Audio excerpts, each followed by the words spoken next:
America ने भारत पर tariff का ऐलान कर दिया है। अमेरिकी राष्ट्रपति डोनाल्ड ट्रंप ने इस बारे में ट्रूथ सोशल पर पोस्ट भी किया। अपने पोस्ट में ट्रंप ने लिखा कि याद रखें, भारत हमारा दोस्त है, लेकिन पिछले कुछ सालों में हमने उसके साथ अपेक्षाकृत कम व्यापार किया है क्योंकि उसके टैरिफ बहुत ज्यादा हैं।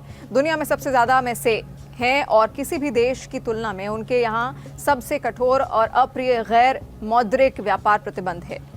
ट्रंप ने रूस के साथ भारत के संबंधों का भी जिक्र किया है। अमेरिकी राष्ट्रपति ने कहा है कि भारत ने अपने सैन्य उपकरणों का एक बड़ा हिस्सा रूस से ही खरीदा है और चीन के साथ वो रूस से ऊर्जा का सबसे बड़ा खरीदार है, वो भी ऐसे समय में जब हर कोई चाहता है कि रूस यूक्रेन में हत्याएं रोके। इसके आगे ट्रंप ने कहा कि सब कुछ ठीक नहीं है, इसीलिए भारत को 1 अगस्त से 25% टैरिफ और उपरोक्त सभी के लिए जुर्माना देना होगा। हाल ही में अमेरिकी राष्ट्रपति ने कहा था कि हम कई देशों को लेटर भेजकर बता रहे हैं कि उन्हें कितना टैरिफ देना होगा। कुछ देश शायद थोड़ा बहुत समायोजन करेंगे, ये इस बात पर निर्भर करेगा कि उनके पास कोई कारण है या नहीं।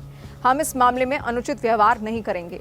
बात भारत और अमेरिका की करें तो इन दोनों देशों के बीच पिछले कुछ वक्त से ट्रेड डील को लेकर बातचीत चल रही थी। मीडिया रिपोर्ट्स के मुताबिक अमेरिका की मांग थी कि भारत आनुवांशिक रूप से संशोधित फसलों के लिए अपना बाजार खोले, जो कि किसानों के लिए जोखिम के कारण भारत के लिए लंबे समय से रेड लाइन रही है। बताया गया कि अमेरिका भारतीय कृषि और डेयरी क्षेत्रों में ज्यादा मार्केट एक्सेस चाहता था, लेकिन ग्रामीण आजीविका और खाद्य सुरक्षा पर चिंताओं के कारण इन दोनों क्षेत्रों को भारत के लिए संवेदनशील माना जा रहा था।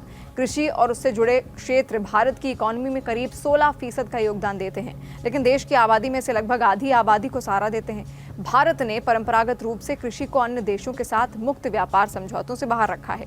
अमेरिका को बाजार पहुंच प्रदान करने से भारत को अन्य व्यापारिक साझेदारों को भी इसी तरह की रियायतें देनी पड़ सकती हैं। दूसरी ओर भारत कथित तौर पर जूते, कपड़े और चमड़े जैसे श्रम प्रधान निर्यातकों पर सार्थक टैरिफ रियायतों के लिए दबाव बना रहा था, जो रोजगार के बड़े साधन हैं। बताया गया कि भारत ऐसे किसी समझौते पर हस्ताक्षर करने के लिए तैयार नहीं था जिसमें क्षेत्रीय पहुंच और निर्यात पर पारस्परिक टैरिफ दोनों का समाधान न हो।